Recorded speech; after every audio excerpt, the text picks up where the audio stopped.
घरमा छोरीहरू हुनुहुन्छ भने हजुरहरूले एकदम विचार गर्नुपर्छ कि मोबाइलमा छोरीहरूले के हेरिरहनु भएको छ, छोरीको साथी सम्पर्क कहाँ कहाँ छ।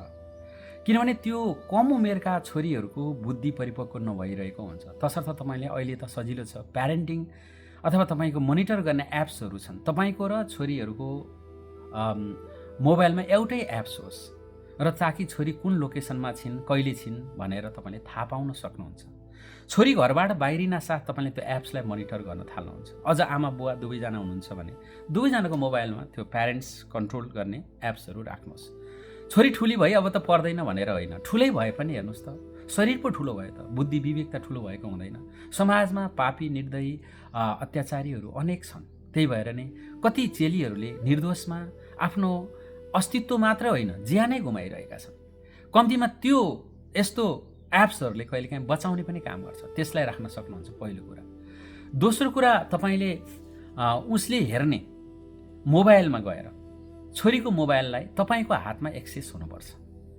कुनै कन्ट्रोल गर्नलाई होइन, छोरीहरूलाई स्वतन्त्रता दिनुपर्छ, सम्मान गर्नुपर्छ। देवीहरू हुन्, तर उहाँहरूले कस्तो मान्छेहरूले मेसेज पठाइरहेको छ, कसले ब्ल्याकमेल गरिरहेको छ, कस्ता मेसेजहरू आइरहेका छन् भनेर तपाईँले हिस्ट्रीमा गएर अथवा तपाईँको ब्राउजरहरूको अथवा कुनै पनि एप्सको हिस्ट्रीमा गएर अथवा त्यस्तो ब्याकअपमा गएर तपाईँले हेर्नुपर्ने हुन्छ, ताकि कहाँ के भइरहेछ भनेर।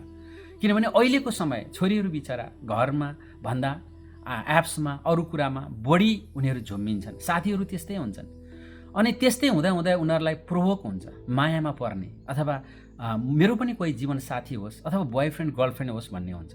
बिस्तारै उनीहरू त्यसैतिर आकर्षित हुँदै जान्छन्।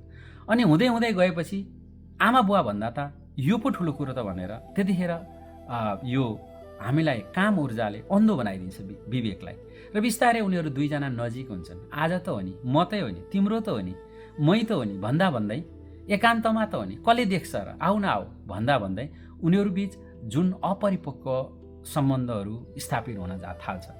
त्यसपछि एउटा त्यो झुट कुरा लुकाउन आमा बासँग अनेक झुट बोल्नुपर्ने हुन्छ। यसो गर्दै गइसकेपछि अनेक तरिकाले, जसरी अहिले बलात्कार हत्याको घटनाहरू बढिरहेछ, ती क्रमहरू बढ्दै जान्छ।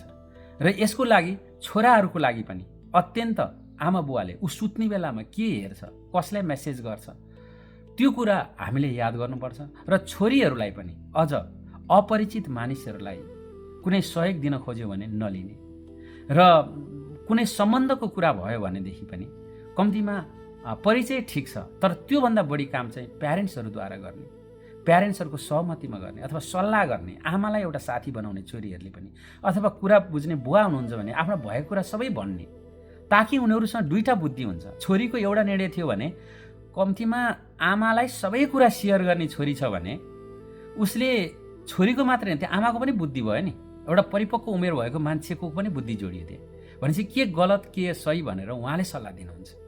तसर्थ छोरीहरूले पनि म थाहा नपाइकन कर्म गर्छु भनेर नभन्ने, किनभने यो बेलामा बेहोस भएको बेलामा म बेहोस थिएँ भन्ने थाहै हुँदैन। हो, यो यति बेला अहिले बढ्दो उमेरमा हाम्रो बुद्धि बेहोस भइरहेको हुन्छ। तसर्थ अनेकौँ ठक्कर खाएकी आमा, हजुरआमा अथवा बुवाले त्यसको बारेमा थाहा पाएको हुनुहुन्छ। तसर्थ सरसल्लाह अथवा त्यो पनि भएन भने स्पिरिचुअल आध्यात्मिक गुरु अथवा जो अत्यन्त श्रद्धावान र आफूलाई भलो चिताउने व्यक्तित्व हुनुहुन्छ उहाँहरूसँग सबै कुरो ट्रान्सप्यारेन्ट राख्नुहोस्।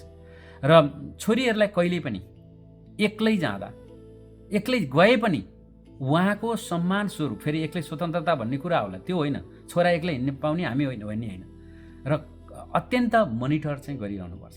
र त्यो सँगसँगै छोरीहरूलाई सक्षम बनाउनुपर्छ। कम्तीमा दुईजना आएर हातपात गरे पनि यदि उसले कराते अथवा बक्सिङ अथवा अरू कुनै त्यस्तो गेम खेलेकी छिन् भने त पन्छाएर हिँड्न सक्छिन् भनेपछि त उनी निरीह हुन्नन्, आत्मविश्वास आउँछ। त्यस कारणले पनि छोरीहरूलाई अरू दाइजो दिनुभन्दा बिहा गर्नु अगाडि आत्मरक्षा गर्न सक्ने बनाउनुपर्छ। र त्यस्तै गरेर उनलाई कहिले पनि तिमी केही गर्न सक्ने होइन, तेरो केही पनि काम छैन कहिले पनि नभन्ने, उसले आत्मविश्वास जगाइरहने, उसको आत्मविश्वासमा जहिले पनि तेल हालिरहनुपर्छ। काम बिग्रियो भने नि केही छैन, अर्कोचोटि गरिहाल्छौँ भने, यस्ता भावनाहरूले हामीले छोरीलाई प्रेरणा दिइरहन सक्यौँ भने हामी दिव्य रहन सक्छौँ र हाम्रा छोरीचेलीलाई बचाउन सक्छौँ, सद्मार्गमा लगाउन सक्छौँ। उनीहरूलाई ज्ञानको मार्गमा के धर्म हो के पाप हो भन्ने सिकाइरहनुपर्छ। तसर्थ आध्यात्मिक साधना, ध्यानमा, योगमा तपस्यामा छोरीहरूलाई अवश्य लगाउनु होला। यो सँगसँगै आत्मरक्षा पनि सँगसँगै सिकाउनु अहिलेको दायित्व।